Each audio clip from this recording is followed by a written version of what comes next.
Okay, hopefully everybody can hear me. Apologies, this is about a day late. Obviously, things went a little bit wrong yesterday, so I will try and make up for it this afternoon. My name's Matt.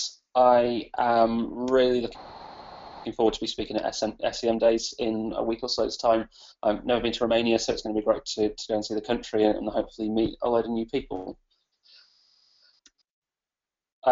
So before I start, I suppose I should just say that I've got a little bit of a confession. It's something that my friends and family have known for a very, very, very long time. I'm 32 and a half, as it said on the first slide of this presentation. And I think I probably realised this about 20 years ago. I'm a geek, and I'm quite proud of that because I don't think I'm your usual kind of geek. I started when I was probably about 12, and my granddad brought home a laptop from work, and it was this old thing that had obviously been used for probably 5 or 10 years. It had a pre-version of it wasn't even Windows, it was something that was before Windows. And I started building these batch programs that would let me build fake networks of people in this fake company. And I just found it really interesting how you could kind of do some code and start building things and make them work really easily. And then after a while, I kind of got involved in this text-based game called Mech Wars. It was purely online. There was no images, and it was the most geeky thing that you could ever imagine. But there was a real community behind it.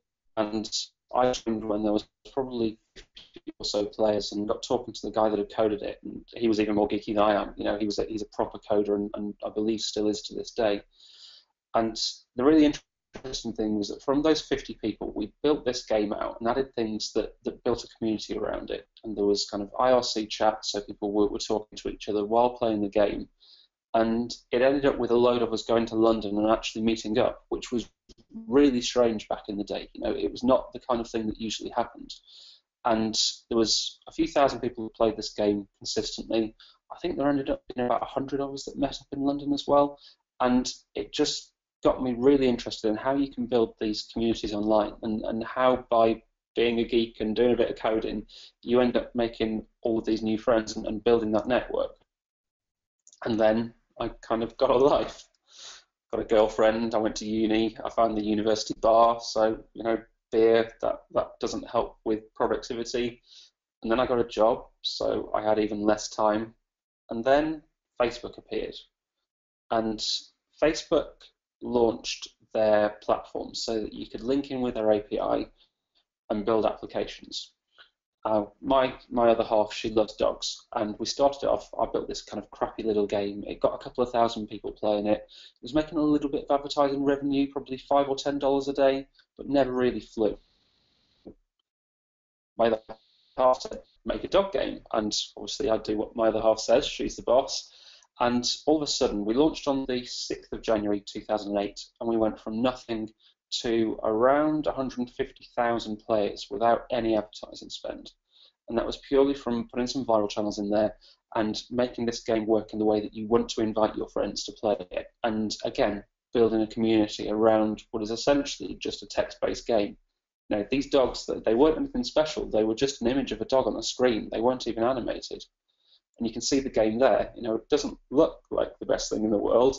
That was actually the second version. The first version I designed, and I'm definitely not a designer. It looked horrendous. But that's the kind of traffic that we got. We went from nothing at the start of January, and believe me, there's no advertising spend here. This was purely organic. Talking 30 million sessions. The average pages per session, 30. You know, people sticking around and playing this, and they were talking to each other. But I'm a fake geek. And the reason that I'm a fake geek is that most of the time, I don't really know what I'm doing. So we look at this code here. There's select asterisks from the user table where the username is like Matt Beswick. So what I'm saying here is that we're going off to the users table, and we're looking for anybody who's got the username that could have anything before or after the words Matt Beswick. Now, if we go back a little bit, you'll see that the growth tails off. And that was because the game got to such a size and there were so many database queries going on that it wasn't working very quickly and everything was slowing down. And it's because of the word like in here. At the time, databases use what are called indexes. indexes to make them be able to look things up faster. So the username will be indexed. So anytime we need to find my username, Matt Beswick, it'll be able to do it really quickly. By adding those percentage signs either side of my name, it slows things down because it no longer uses the index. It actually kind of has to go through every record before it finds what it's looking for. And that's when you get the slowness of the site. That's when things slow down. And that's when the growth stopped. Now, eventually we fixed it. We hacked it together. I got a friend involved, and he showed me what was gone wrong and shouted at me. And obviously, he's a better coder than I am. But the message with this is that eventually you can make stuff work. Eventually, you get there. You just keep playing around, you keep hacking, and eventually you get it to work. So this is kind of like my geeky call to arms. When it comes to coding, there's no need to be scared. Being a geek, especially in our industry, it makes your life easier because you can get things done faster. It saves you massive amounts of time when you can automate things, when you can code things together. So over the next few minutes, I'm just going to show you some examples of things that I've created and things that we use at Era for our clients to make our lives easier and to improve the content that we're creating for them as well. Because it's one thing making your life easier, it's another thing actually using that extra time in an effective way. So, like I said, I'm going to show you some examples. There's some really kind of goody stuff in here, so bear with me. Now, the important thing isn't that you understand every single line of code. The important thing is that you understand the principle behind this. Okay, so, like I say, ideas and principles are important. And I've got some free stuff at the end too. So there's some downloads that you can make, and there's some kind of free code. There's a few things in here that are mentioned that you'll be able to use yourself. So again, don't worry too much about the detail. Okay, we'll start with the basics, scraping. Now, Google don't really like you doing this to them because apparently stealing is naughty. You look at web scraping there's a search on Google. They've scraped that from Wikipedia, but they hate being scraped themselves, which is definitely quite ironic. Whatever. So it's geek time. For code, I always use PHP. It's a great programming language. There's a really low barrier to entry, so you can quite quickly get up and running. It's the hosting that you can use with PHP and supports PHP is usually very cheap. It's fast. It's easy to integrate. And there's plenty of resources out there as well. There's some really good communities around PHP, such as Stack Exchange is a really good example. So any problems that you've got, you can go off, do a very quick Google search, and you'll get the examples back very quickly. For me, that's really important because, like I say, I don't know what I'm doing half the time, so copying and pasting something that somebody else has done is always quite useful. So in this example, the first thing we're going to do, and I haven't included all of the code here, just the important bits. So we can see at the start, the orange URL check, there's got $1 in front of it. That's what we call a variable, and that's like a bucket that stores something.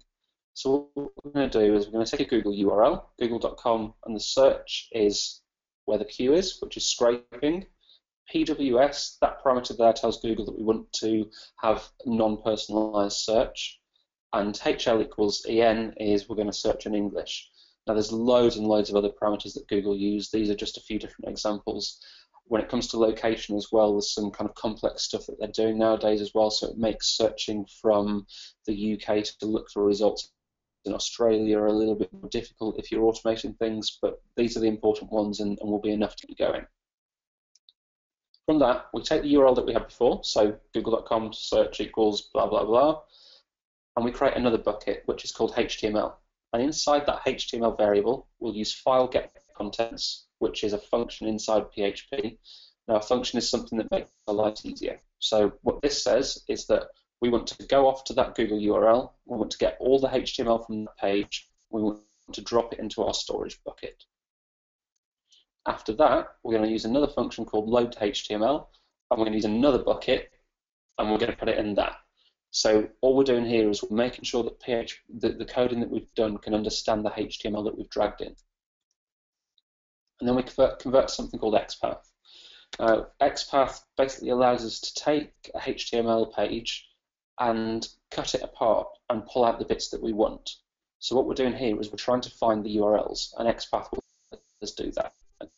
another bucket just for simplicity. And we're going to evaluate anything that's got a div ID of search, which is a H3, and it's got a link in it, because that's the structure that Google uses on their results page.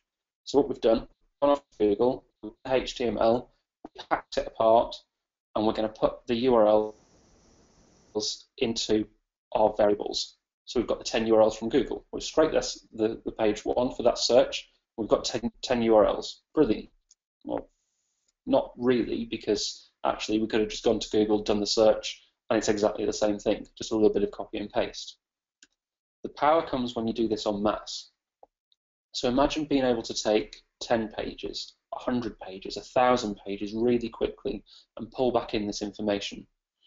So that's what we're going to do. If we take an example of online share trading, say we've got a client who have come to us, they want a proposal, or we've just started working with them and we want to do some research. So the first thing we do is we're going to take the top keywords for that client or that site, and we're going to put them into a list. So best online share trading, share trading, share trading online, and so on and so on. We create all those, put them into a list, and then we're going to look at page 1 of Google for each of those phrases. Now again, we could do that manually. We've got 1,000 keywords. It's going to take a lot of time to do the copy and paste and put them into Excel and hack things apart. But we're going to automate this. So for keywords, we go off and we scrape google.co.uk, and this is a screenshot from a tool that we use. So we're going to give it a name, which very uniquely, share trading example. I'm sure you could have guessed that. And then we're going to run the profile. When we run that, the code that I showed you before will go off, it will scrape Google, it will pull the information back, and it will drop it into our database, and then we can analyze it. So it gives us an overall view of who our competitors really are. Because if you think about it, we take all of those keywords, we look at page 1, it might be that our client, or we don't really know who we're up against. How often does it happen where a client comes to you and says, well, we've got these competitors, and then you look at things and it's completely wrong, it's somebody else. This lets us see who we're really, really up against. So for those phrases, we can see that The Guardian are ranking for 11 of them. Indirect competitor, they're a news site, so maybe not one to worry about too much. TD Direct Investing. Now I know that's a share site, that's one that I've used myself. That's ranking for 10 of those phrases. Money Supermarkets up there, Barclays Stockbrokers, Triple I. Very quickly we can see the sites that are doing very, very well. And from there, we know that we need to go off and analyse them, look at what they've been up to, which content's working for them, what promotion are they doing, how are they winning, and what can we do to emulate that. So we now know how competitive the terms are as well, because by going off and dragging in the data, we can then go to the Moz API and pull back some competitive metrics. I'll show you some more stuff about the Moz API in a few minutes, but basically we take all of those and we put them into a list and we order by it. So the most competitive phrases by domain authority, share trading, shares trading, the least competitive phrases, which might be where we have an opportunity, share trading account, shares online in the UK. So again, we're just making our life a little bit easier and speed things up for ourselves. So you know who you're up against, you know how competitive the phrases are. Let's do a little bit more about APIs. This could definitely get messy. You know, we started quite simply with the scraping. Let's go a bit more coding. This is my oversimplified version of how APIs work. So there's some data in the green bar there, and that could be, so we used that before, domain authority and page authority, they've got a database of all that information. It could be Majestic, who've got the link data. It could be another service that we're pulling information in from, like Amazon, for example, have got an API, so you can pull in price data for products. On the right-hand side, we've got cool stuff. So the cool stuff could be something like what I just showed you, where we've gone off Moz, we've pulled in some competitive metrics, and we've put on a screen to make our lives easier.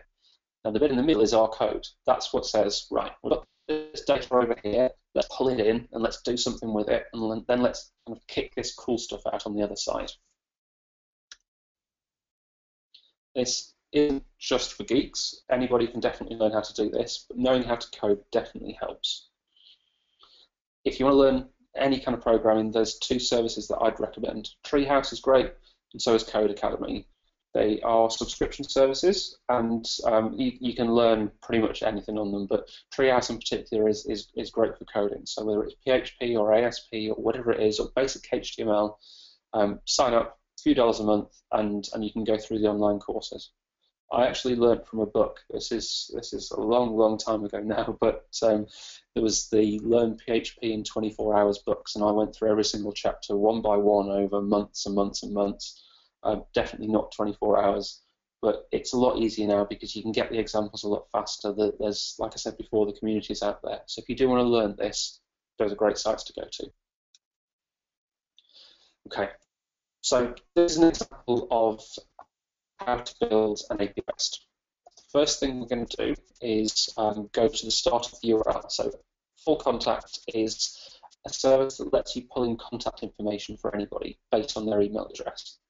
So the start of the URL is api.fullcontact.com. The version of the API that we're going to use is v2. We usually don't get a choice of which version of an API that we use. Now the method tells the API what information we want back. For this instance, we're using the person API, and we're telling them that my email is matt@hiddenpixel.com. That's my older email address. It's error.net now, but Hidden Pixel's been around for a while, so we get more data. And then the API key, now that's like a secret password. That says, say to Full Contact, this is us, this is our API key, this is our password, so you know who we are and which account we're using. Because APIs tend to be rate limited, and that means that you couldn't go off to Full Contact and get 1 million people's worth of information back in 2 seconds because their servers would fall over. So by giving a key, it means that they can limit how much information you can get back in a period of time. Now, if we type in that URL with our API key from Full Contact, this is what we see. Now, that's an API call that we've just made. Usefully, Full Contact just render it on the screen for us and show us the information. So we can see that I'm apparently the director of Hidden Pixel. That's because it's my old email address, not error. You can see my clout score. Don't know if anybody cares about that, but you know that's extra information. You can see the organisations that I'm affiliated with and my job history, and we can see that I've got a LinkedIn profile, a Google+, Pinterest, Facebook, Twitter, me, WordPress. You know, we've got all of this information back. Now again, that's kind of useful, but when we code it, this is the data we get back. So it's exactly the same as this. It's just sent using XML, so that we can do something with it using code.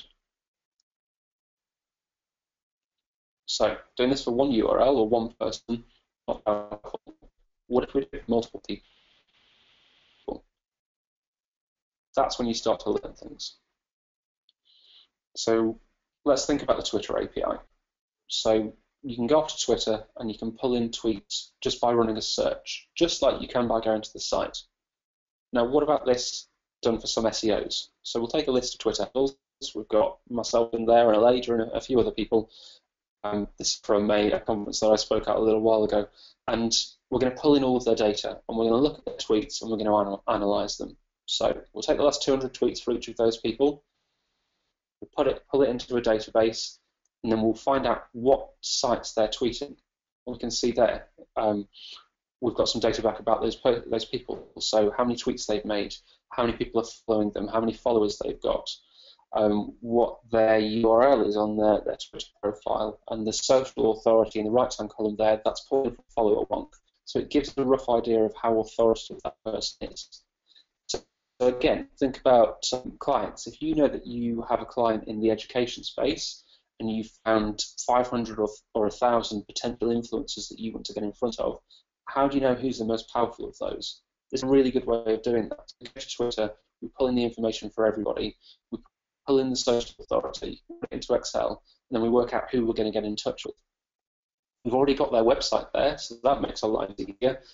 We know how many followers they've got, which again is a good idea of how authoritative they are, all foolproof. So we've got plenty of information there. What are they reading? So again, we've gone off, we've pulled all of the URLs from their last 200 tweets, and we've got a big list of websites that they've tweeted with an example of the article that they've tweeted. Now this isn't ordered by how many people have tweeted it or how many URLs have been tweeted. We can do that really simply in Excel, and I've got a video that's coming up Apparently my voice stops when I play videos, so I'm just going to play it, and then I'll start talking again.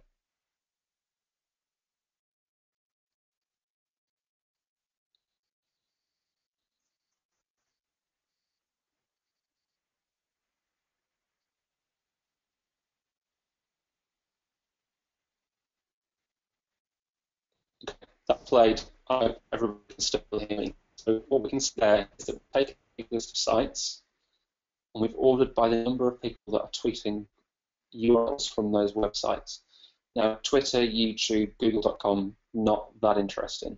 When we get down to the likes of TechCrunch, Search Engine Land, State of Digital, Huffington Post, Guardian, they're the kinds of sites that if we want to get in front of that list of influencers that we've identified, those are the places that we want to reach out to. We've also got an example of the content that they're tweeting. So we can see that somebody has tweeted from Search Engine Land there, the Googlebot crawls JavaScript, and here's what we learned piece. So we know that that's the kind of content they're interested in. You put all that into a list, and you've got an inspiration list there for the kinds of things that you should be writing, the kinds of things that you should be talking about, to get noticed by the influencers that you've picked out. Again, it doesn't do everything for you, but it's making your life a hell of a lot easier. It means that you can go off, you can find your list of people you want to get in front of, put them in a list, and then within a few minutes you can work out what's important to them and what they're interested in. To do that manually, it's definitely possible. You pick your 500 influencers, you go through their Twitter profile, you pick out all the URLs and paste it into Excel, but it's going to take you hours. This took literally 10 minutes. So from now on, everything else basically involves stealing stuff, which is, quite useful. I had a really good quote given to me a little while ago from, it was actually a potential client, and they were talking about what they know about SEO, what they know about how digital works, and what their clients are doing, but also what they don't know, and they don't know what they don't know. So how is it that you do know that you don't know what you don't know? There's a simple answer to this. What we're going to do is we're going to look at our competitors from before again, and we're going to go out and we're going to analyse what they're doing, because you can learn a lot from what other people have done. Now, whether you base a campaign on this or not is another question, because you always want to be using your own creativity and coming up with ideas that other people haven't done. So what this allows us to do is to get inspiration and to find the gaps in our knowledge quite quickly, but to also tie it into the creative stuff that we're coming up with. So we'll take our list of competitors from earlier, TD Direct Investing, we've got money.co.uk, Triple I, and so on. For this, we only use niche competitors. If you start using newspapers and the likes of Amazon or sites that have loads and loads and loads of different types of pages on them, you'll get yourself in a world of pain, because you'll get too much information back and you won't be able to do anything with it. So we take niche competitors, and what we're going to do, we're going to go up to SEMrush, and we're going to get all of their paid and organic keywords. So SEMrush API makes it really, really straightforward for us to do that. Enter our domains into a list.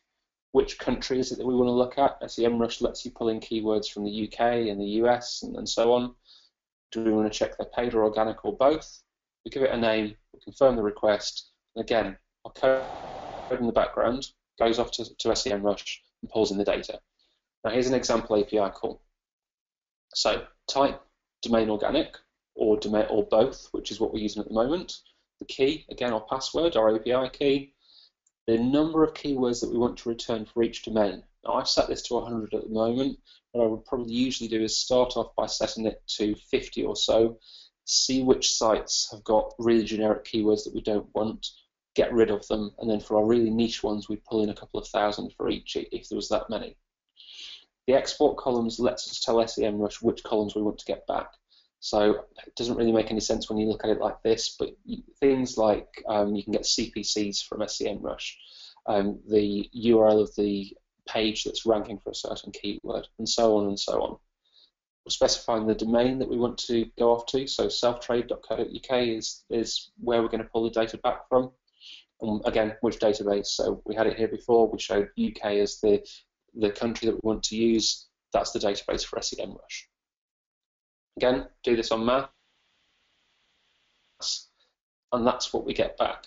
So we can see 5 columns: keyword, position, search volume, cost per click, and URL. Now those columns are the export columns here. We can see keyword self-trade. They're ranking first. There's a rough search volume of 390 each month. We get an estimated CPC, that's 0. There's no data in SEMrush for that one. And the URL that's ranking is selftrade.co.uk. If we do that for all of our competitors, again, we get a really nice big list of keywords that they're ranking for, as well as examples of their landing pages. So at the end, we have a spreadsheet, and we can see all of the keywords, ordered by search volume, which site's ranking for that keyword and which site isn't, and whether it's organic or paid or neither or both. Again, that's kind of useful, but it's in a really, really big Excel sheet at the moment, and I'm sure a lot of people now are just looking at that going, oh, what the hell, that doesn't mean anything. So all we need to do is we'll order by the total number of competitors that are ranking for each of those keywords. So we look here before, loads and loads of data. We hide any columns that we're not interested in, so individual sites, we don't really care if just HL is ranking for a keyword or just III. We hide all of that and we make it easier for us to understand. All we need is the keyword, the search volume, the estimated cost per click, the number of our competitors who are ranking organically for that keyword, the number of our competitors that are ranking on or paying for that keyword, and the final column, the number that are both ranking and paid for it. Now, the thinking behind this is that if a competitor is paying for a phrase, chances are that it's making them money or it's interesting enough for us to look at. So out of the competitors we checked, 4 are bidding on stocks and shares ISA, 4 are bidding on share ISA, 3 are bidding on the ISA allowance 2014, which is more of an informational search. So that says to me, okay, that's the kind of content we should be looking at creating. We can also see cost per clicks. So share ISA versus shares ISA, both of those are important. Potentially there's a lot of a higher cost per click on shares versus shares, so that's something we should investigate if we're looking to set up a PPC campaign. Again, we're getting data really quickly here. If you do that for 10, 20, 50 competitors, the amount of information you're going to get back is invaluable. You order by the total number of competitors that are doing this, and you've got some really, really good data very, very quickly, saving you time. We could also order by landing page to identify groupings. So we can see there III have a single landing page which is targeting Excite III Excite, and so on. We've also got the international investor who have got a page about reclaiming withholding tax foreign dividends, so reclaiming tax, how to reclaim tax. Again, that's a keyword grouping. And recently, over the last couple of years, Hummingbird and so on, Google are getting much better at understanding searcher intent and understanding what it is that people are looking for, and importantly, understanding how those phrases group together. So the days of setting up a page for every single keyword phrase are definitely gone. You want to be creating really, really good content that's targeted to a segment of phrases. So tax reclaim there is a perfect example. We've got 3 reasonably similar but slightly different phrases that one of our competitors is ranking for on a single page. We've also got the fund supermarket, so ISA supermarket, co-funds fund supermarket. They're quite different phrases, but again, it's the same page that's ranking. So by ordering by landing page here, we can go through and we can work out the keywords that Google are grouping together, the way that our competitors are creating content, and how they're grouping their information together as well. And this gets manual, and there's no way to escape that. But you can go through and you can start creating a list of content that needs to be created. It could be informational, it could be larger content, it could be video. We're not going to know until we've done it, but this gives us a place to get an inspiration. What if we want to take it a step further? So there's a really, really good tool called URL Profiler, which is urlprofiler.com. And what it does is it lets us automate tasks without doing any code. You'll be very pleased to know there's no code involved in this. So what we can do is we can take our list of landing pages, so everything that's in the example organic listing there, organic landing, sorry. We take that big list, we copy and paste it over to URL Profiler, and we pull in extra data as well as screenshots for each of these URLs.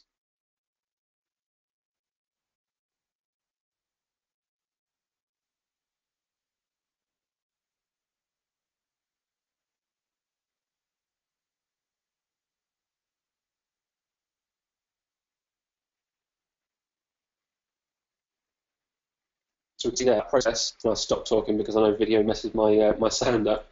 That process lets us get screenshots of the landing pages that our competitors are using really, really quickly. Now, when we've done that, because we've got the screenshots, it means that we don't have to go off and visit every single URL and look for trends. We can drop them all into a single folder, we skip through those screenshots, and we copy and paste the screenshots that we really like the look of or that we think needs more investigation. So it may be that you start skipping through and there's like 300 or 400 word blog posts there that anybody can write. That's fine. You've got your list of content. You don't worry about the screenshot. If you start seeing a site that's got really, really lengthy content or really interactive, engaging stuff, save that screenshot, drop it into a folder, and that becomes your inspiration pot. So that when you're going through your idea generation process or carrying on your idea generation process, you've got that inspiration there, and it's going to make your life a lot more straightforward. Honestly, if that doesn't give you some inspiration to generate ideas, then I'll probably turn my laptop off now. More tumbleweed? Okay, let's find the best content. BuzzSumo I use every day. It's a brilliant tool. If you haven't checked it out yet, definitely go and have a look. It lets you, you don't have to use an API for this. You can just go to buzzsumo.com. It's a paid service, but they have a free version as well. You can type in a keyword or a domain, and based on social metrics, you can see which content's doing the best. Really useful. Again, if we do this en masse, we can take a few sites or keywords. So I've done an example here, distilled.net, moz.com, backlinko.com. Also keywords, so digital marketing tips. I put how to make money online in this, and it didn't really work. The content wasn't great, so I've actually taken it out of the final version. And then we get a big exportable list of all of the content. Now, very quickly, I'm going to skip out of the presentation and show you the actual tool that we use for this. Okay, so what we have here is the test that we ran before. So this takes distill.net, moz.com, backlinko, and digital marketing tips, and it's pulled out the data from BuzzSumo, and we can see the networks to start with. So the total number of shares for all of the content over the last 2 years is most shared on Twitter. LinkedIn does pretty well. Google Plus does surprisingly well. We don't often see that anymore. And Facebook does okay. Pinterest, nothing, which is what you'd expect. Then the average number of shares. So the average post will get a couple of hundred shares on Facebook, 900 tweets, 350 shares on LinkedIn. So we can see that people are doing something right. And when you do this for the competitors of a client or a potential client, it lets you set expectations. Because if they're saying, we want you to create content that's going to go viral every single time, and we want 10,000 tweets from every post, you can say, well, actually, no. The average from your industry is about 900, and that's got some really big sites in there. So we're going to have to build up to that. And it lets you set what their expectation needs to be, so that you're not 2 months, 3 months down the line and saying, well, okay, we haven't done what you wanted us to, but there's really good reason for that, and trying to explain it away. Scroll down a little bit, we can do average shares by the domain or the keyword. So backlinko, for instance, gets around 1,257 shares on average.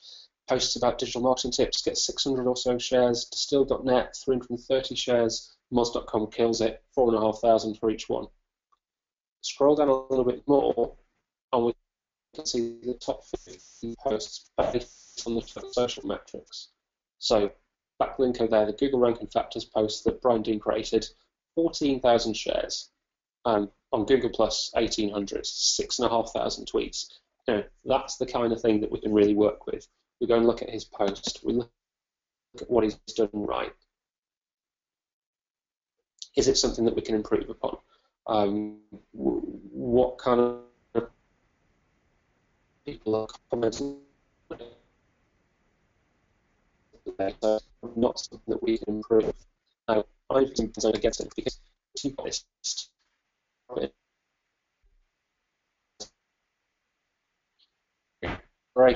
so we take column C, which is the title, just drop it into a text file. We can see there 16 actionable SEO copywriting secrets that will drive more traffic to your site. Scroll down, we can see trends and the kinds of things that people are writing about and the kinds of things that people are doing well with. What next? Use URL profilers to screenshot the top content. Brian Dean's skyscraper technique. Now, if you find some content that's done really well and you think, actually, that's not great, we can definitely do something better, that's what the skyscraper technique is. You take content that's already been done and that people are interested in, and you improve it. And that could be by giving more information or making it look better or doing a video around it as well. It's just improving things, and then you can look at people that are linking to those pages and get them to link to you instead or as well as. The most important thing really is that you're getting shit done. That's what it all comes down to. Get shit done. Because you can create as many lists as you want, but if you're not doing anything with it, you're not adding any value. So all of this stuff, yes, it's useful, and yes, it means you get loads of data, but you have to make sure that you're using it. And that's a trap that many people fall into. I used to fall into it all the time, and I've had to hammer it out myself. Just make sure that you're getting shit done. Still tumbleweeds, just here for the links. Okay, so we can steal those as well. Moz, Majestic, Ahrefs, they've all got linked databases. My personal favourite is Majestic, and there's a nice picture of Dixon there. They've got really good developer documents. It takes a little while to get your head around, but their API is really fast, and that's the most important thing. So when you're going off and you're getting data from them, it's coming in really, really quickly because we don't want to be waiting around forever. Moz API is annoyingly slow, unfortunately. Ahrefs I like a lot, but for some reason I never really got into it, and by the time I started setting all my code up, it was Majestic that I'd used, so obviously I haven't moved across. So we'll take on some competitors.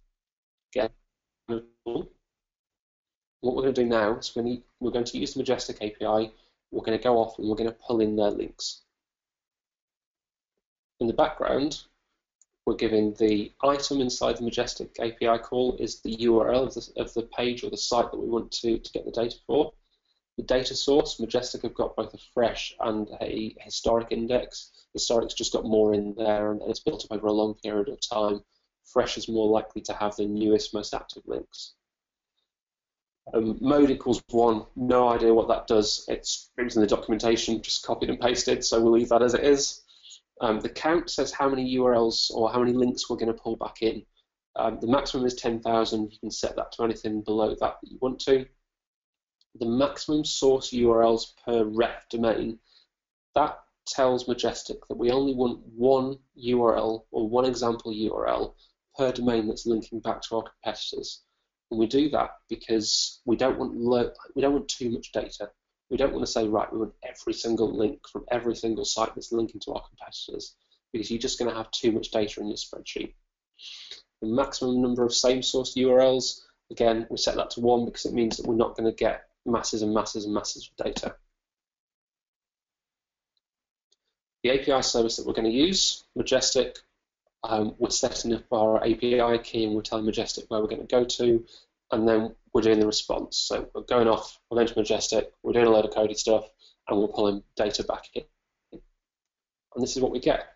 So a linking domain, we can see that o2o.co.uk is linking with a nofollow link to selftrade.co.uk. 08direct.co.uk is linking to thisismoney.co.uk with a followed link. We've also used Moz to get the domain authority. We've got citation flow and trust flow over there for Majestic as well. So we've got loads and loads of data about all of the domains that are linking to our competitors. There's loads of rubbish in there, and that's the problem. Because most, if not all sites, have probably got some kind of spammy links pointing to them, just because there's so many scrapers out there or so many directories that somebody built a link from 10 years ago and hasn't cleaned it up yet. So there's always going to be loads of stuff in there that we don't need.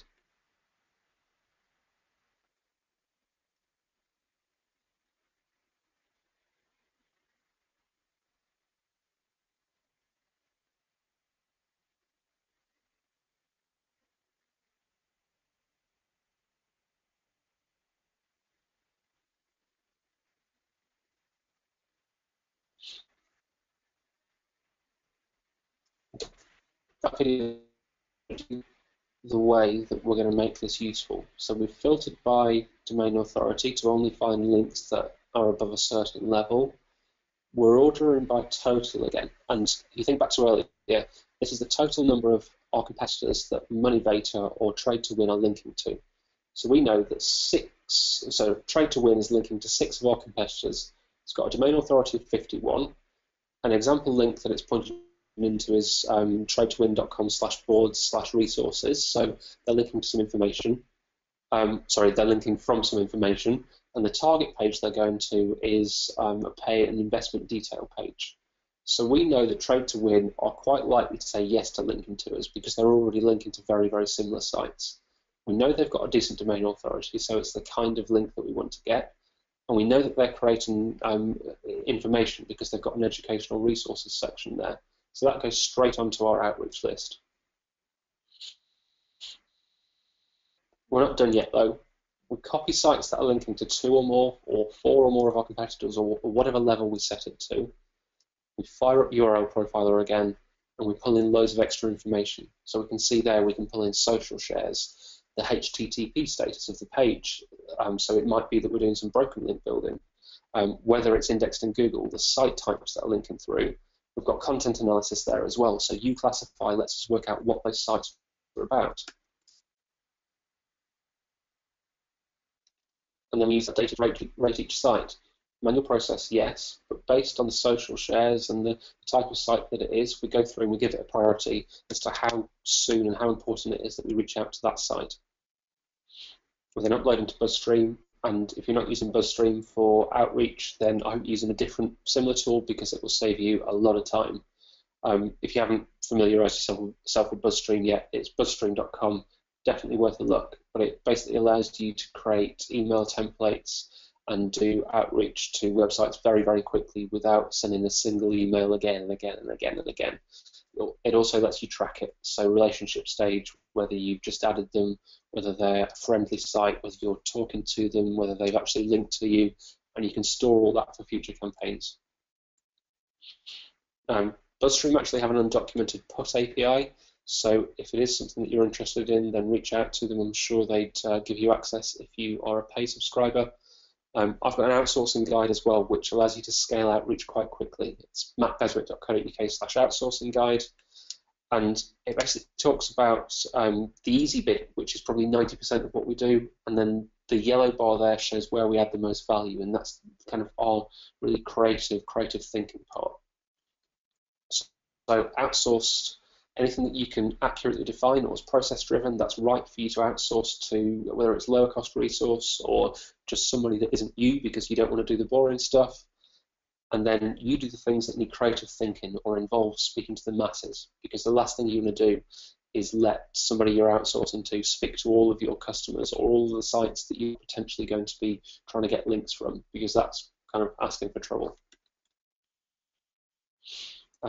Combine BuzzStream with Upwork, and that's a really easy life because it lets you very quickly find people to use as outsourcers. It lets you lock down their access as well, so they can only do certain things with inside BuzzStream, and it keeps things nice and secure because you give them their own account and you can lock that down when you need to. If you're going to do outreach, then template-based is the way to go. I think you should be customizing pretty much every single email that you send based on the person that you're reaching out to, especially if you don't go in for higher level links as well. We use Gorkana, which is a PR tool, and lets us reach out to the likes of the Telegraph and the Guardian, or really high level bloggers, and gives us lots of information about those journalists. If you just do a standard press release to every single journalist in your database, you'll get absolutely nowhere. Exactly the same as if you just do a standard release to all of the bloggers with no first names in there. Again, you'll get nowhere. When you're reaching out to them, you want to be talking about specifically why you can help them and why they should listen to you. Blogs and journalists now, they're really, really, really knowledgeable about how all of this works. So if you're not being specific to what it is that they need, they're just not going to get back to you. Again, BuzzStream, link your email accounts. You can manage replies nice and easily. Build links, be happy. I love that photo. So we've stolen their keywords, their content, and their links, but why are we doing it? And that's kind of coming to the end now. So the bigger picture is that we Google consumers all want pretty much one thing, and that's building a brand or being a brand or engaging with a brand.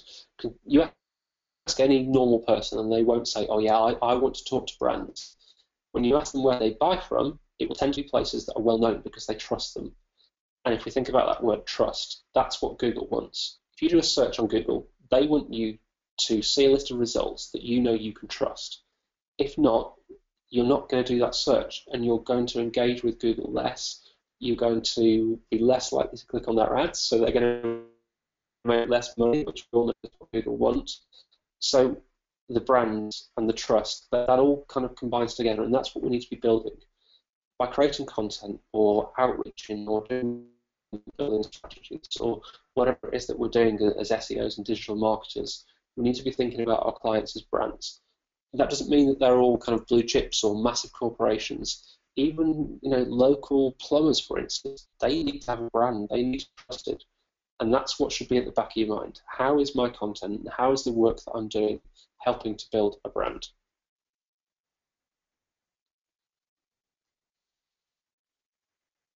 Crafting stories. Now, one final little tip. Think about what we're doing, not as creating content, but crafting stories, because that's what interests people. You're trying to get noticed. You're trying to stand out in the crowd. Very quickly, a really good way of doing this is surveys. So Google have got Google Consumer Surveys, which is a really fast way of you being able to get data back in that's really unique to you. So you can set up a survey which will go out to either 1,500 people and have a single question, which is about $150. If you have multiple responses per question, I think this example's got, so a one question survey, $150, two question survey, $1,650 for the same amount of responses. Now, if you're going to use surveys to get data back in, you need to think very carefully about whether or not you need to know if somebody answers A to question one, what do they answer to question two. If that doesn't actually matter, just run two separate surveys with two separate questions. If it does matter and you want to compare answers to the two questions and saying, then you need to run multiple, but it does get more expensive very quickly. Honestly, surveys are the best way that we found of getting unique data very quickly and building unique content very quickly. You get a list of answers back. This takes a matter of hours or a couple of days. If you've got more questions, you can cross-tab, so you can compare what one person said to one question versus another, as I said before. It's all about the idea, all about the story. So you take the answers, you look for trends by doing some data analysis. You create a list of the most interesting findings. We've got a list and an example there. Then you get your creators and your designers to do their thing. So you say, look, we've got this, we've got all this data, how do we show it? Is it an infographic? Is it a video? Is it a blog post that's got data available to download as well? What do you think we should do with it? A couple of example graphics there that we've done before. I'm not a massive fan of infographics anymore, but they definitely do work. And the dog training I put together got a good 4,000 or 5,000 shares really quickly. So it's still worth thinking about. But the data is the most important thing. That example there, techmark.co.uk/smartphone usage data UK 2014. That's the blog post. So you can see, they've done a survey. This is the data they've got back. They didn't do an infographic. They didn't do a video. They just posted it, and they let journalists download the raw data. This got coverage on the BBC and in national press. It got TV coverage. That blog post is what, 200, 300 words? Doesn't look like anything. It's the data that's important. So by running these surveys, you give yourself the best possible chance of getting some really good coverage. There we go. Some API examples for you there. So Moz, follower wonk, and so on. There's a blog post that I have written, which is mattbeswick.co.uk/big list of APIs. In there is a link to a free download. If you've got any questions, then feel free to type them in the chat, and I'll do my very, very best to answer, possibly with the help of Alex or Arena. Thank you very much.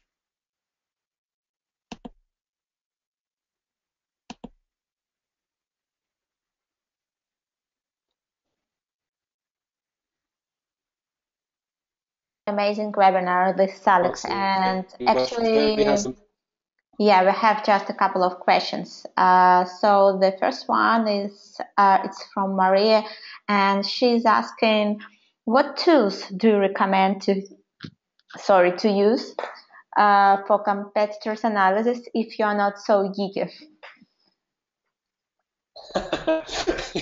You're asking the wrong person. No, honestly, the tools that I've talked about they're great because they've got APIs behind them, but they're also great because they've got kind of the front end as well. So, oops, I was going to go off. Can you still hear me? Sorry, broke up for a second there.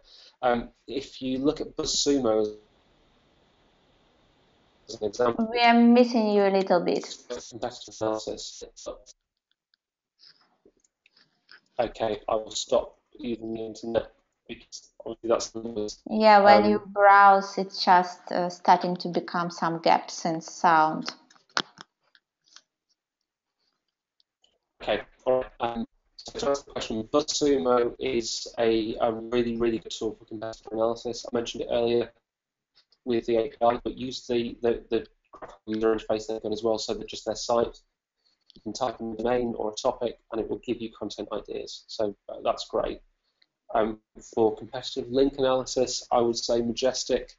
It lets you compare, I think, 4 sites through their main screens, and obviously you can download into Excel and cut things apart as well. So yeah, anything that I've talked about today, it's definitely not just for geeky people, it's for anybody. Okay, thank you very much. And we have another one question. So from Andrea. So he's asking, what tools do you use on a daily basis? So what's your recommendation? So he's curious really what's in your toolbox. Yeah, that's a really good question. So if you'd have asked me a couple of years ago, it'd be very different to now. We do a lot more content creation. So BuzzSumo's definitely in my toolbox. SEMrush as well, I will use most days. URL Profiler saves. URL Profiler isn't a tool that I use every day. When I do use it, I really, really, really need to use it because it saves me a lot of time. It's a cheap tool as well, so it doesn't cost very much money. And if you're doing any kind of analysis on a site and you're not using URL Profiler, you're not saving yourself anywhere near the kind of time that you should be. So between those three, BuzzSumo, SEMrush, and URL Profiler, you can't go wrong. Finally, for link analysis, Majestic. Okay, thank you very much. Right now, SEMrush should send you a lot of hugs and kisses. So thank you very much, Matt. I'm sorry. Sorry? I was going to say one more tool that I meant that SEMrush right now should send you a lot of hugs and kisses. Yes, definitely. Okay, so we have like there thanking you for a lovely webinar. And so I'm sorry, I have one more question. Let me check. Okay, any special tool for on page? So I promise it's going to be a last one. On page, honestly, there's 2 options. If you're using WordPress, then the Yoast SEO plugin, I'm sure most people know about that, but the Yoast SEO plugin is definitely worth using for WordPress. Aside from that, the Moz on-page grader is definitely worth a look as well. I don't tend to use the Moz on-page grader anymore. I did it in the past, just because it sounds really bad, but now I kind of know when I'm setting up a page whether it's well optimized or not, just based on title tags and content and so on. But if you do want to kind of give yourself that comfort blanket and make sure that you know that you've done things properly, have a look at the Moz on-page grader. It's only part of their pro subscription, so you would need to subscribe, but it's really easy to use and lists things out really nicely and shows you where you're going wrong and what you need to do to improve things. Okay, I'm sorry, but we have another one question. So, okay. But it's going to be a real last one. So, so first of all, thank you very much for a lovely webinar. And the question is, what other content do you enjoy? So I mean, so it's about right now, because you mentioned that infographics aren't so big anymore. And so what do you recommend to use in terms of receiving engagement and everything else? Okay, so generally longer form content works quite nicely. There's a good example here from Canvas Factory. This socially, you can see it got 3,000 Facebook shares, a few tweets, a few Pinterest shares as well. and it's 50 states and 50 photographs. So quite a nice straight. Can you still see my screen, by the way? Yeah, I can perfectly. And actually, Okay, right good. now the sound is perfect as well. Good. So this is a nice example. It's some interactive content you photograph from that location, all easily shareable and so on. And that's the kind of thing that will do well on social media, but also the kind of thing that people will link to. So this got picked up by some reasonable sized sites from what I know. So that's one that's quite a nice example. Also, longer form guides. So, if you've got a client in the tech space who, say they sell CRM software, you could do a kind of 4,000, 5,000, 6,000 word guide around that topic, or around a topic that's specific to CRM that's got some downloads in there as well as some images. So the idea behind it is that you're creating stuff that's really, really useful, that takes a lot of time to create, that looks great, but is also the kind of thing that people will want to use and want to tell their friends about. B2B and B2C is quite different, so this is definitely consumer-led. This is something that you want to do well on social media, and you're talking your Facebooks and your Pinterests. For B2B, it might be that the guides are more likely to do well on the likes of LinkedIn or Twitter. So think about what your audience actually needs. If you've got a set of content ideas, think about whether or not that's something that your end user is actually going to want to use on a daily or weekly or monthly basis. And then think about whether or not it's something that they'll tell their colleagues or their friends about. If the answer to both of those is yes, you're probably onto a winner, because it's the kind of thing that they want and it's the kind of thing that they'll tell people about. And if they do both of those, then you will get shares and you'll almost certainly get links. Okay, thank you very much. Meanwhile, you are talking, it's just new questions appearing from nowhere. Okay, fine, we've got plenty of time. Okay, perfect. Then the question about SEO rankings and social signals.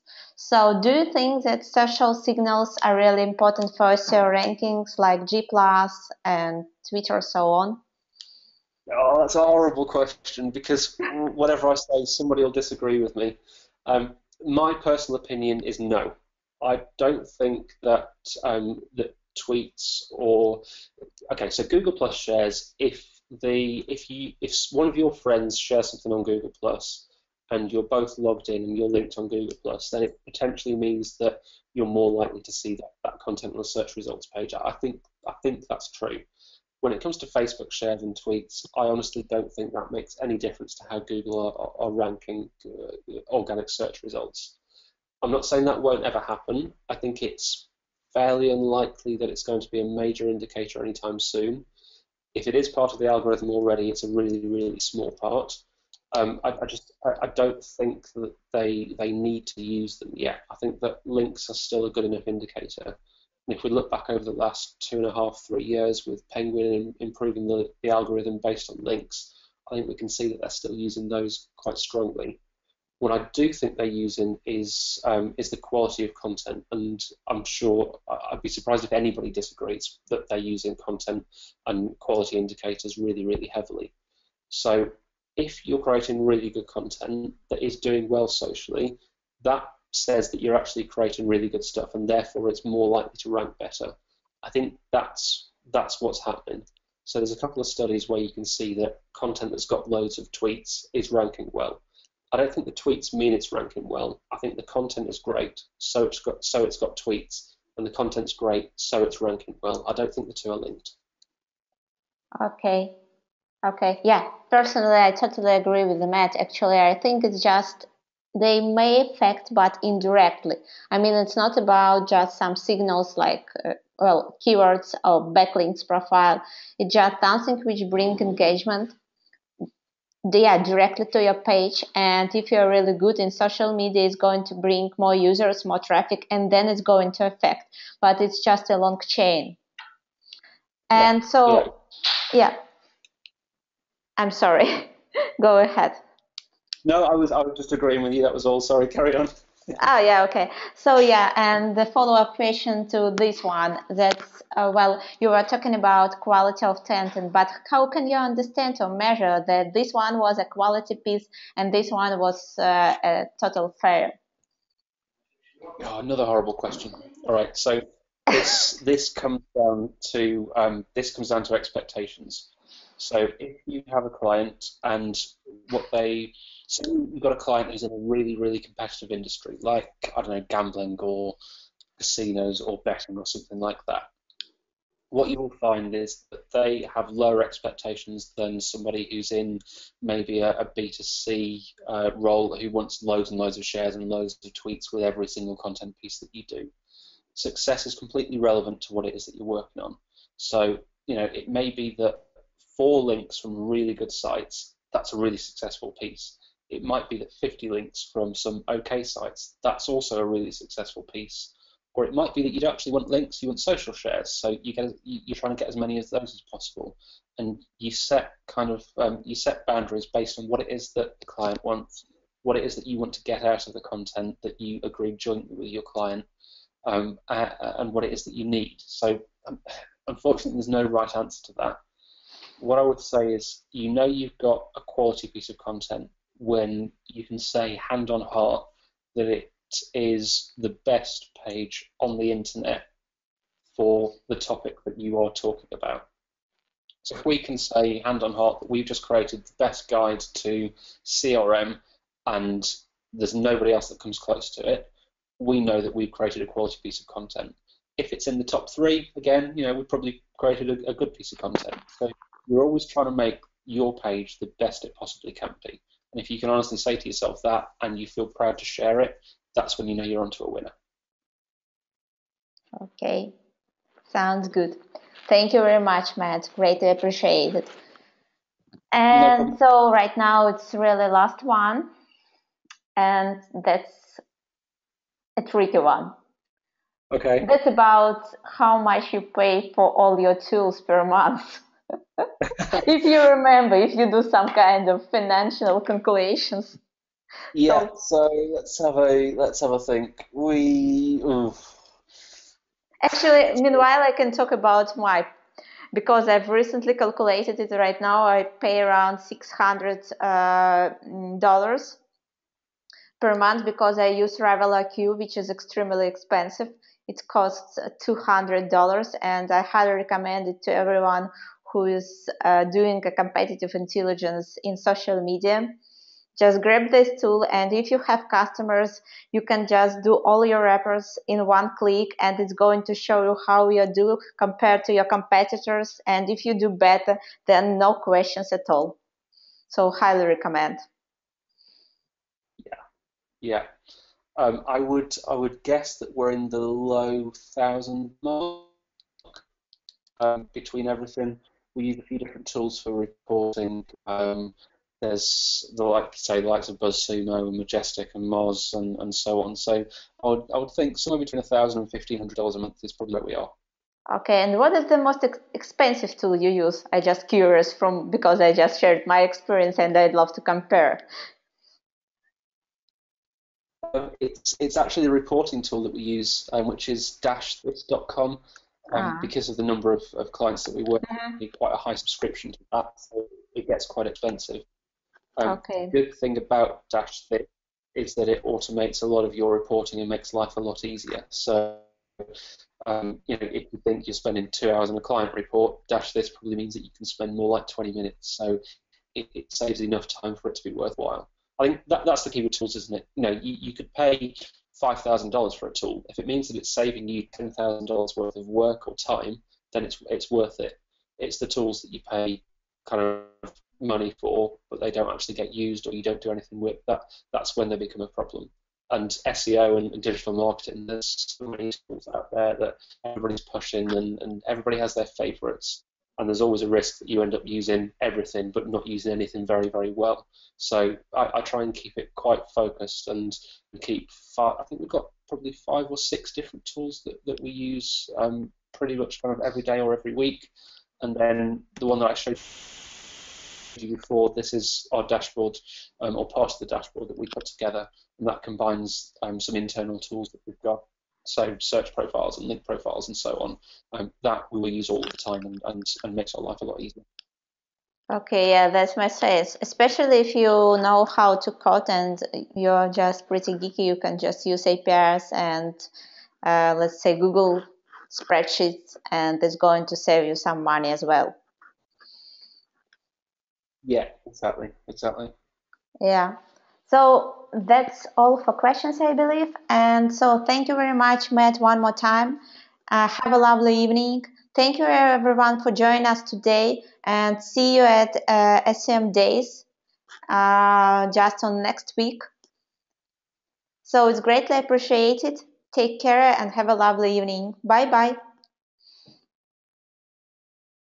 Thank you. Bye.